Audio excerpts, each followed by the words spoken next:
There is a book about Toronto history that I really like to recommend to people, and it is called The Revenge of the Methodist Bicycle Company. Is that the real title? Yes, that is the real title. It is all about the introduction of the first streetcar lines to Toronto. One of the political controversies of the day was whether the streetcar lines would be allowed to run on Sundays, because the high fathers of the church were scandalized by the idea that people, and particularly the working class, would be able to take a streetcar to the beach or some nice part of the city instead of going to church like they properly should. Toronto in that day, people were going straight from the church services to the bars, so it's not like everybody was purely engaged in sober prayer.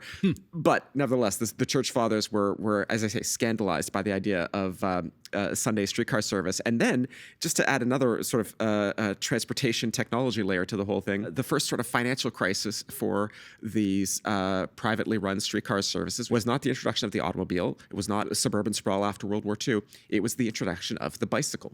This is where we get the title from.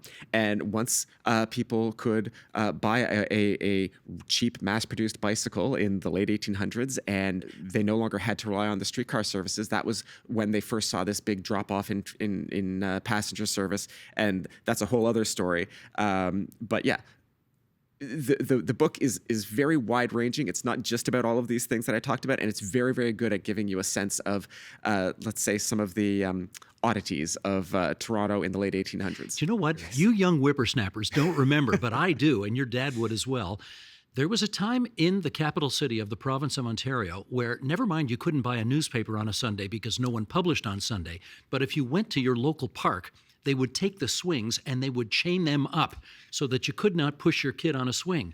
That was how much they expected you, not to be out having fun, but to be in church on Sunday doing the Lord's work. Well, and I mean, into the 1990s or the early 2000s, there was still a part of the city where they did not allow bars to operate. That's right, in the West End. Yeah, they had inherited this Prohibition-era licensing law. Quite true. So yeah, some of these factors live with us still.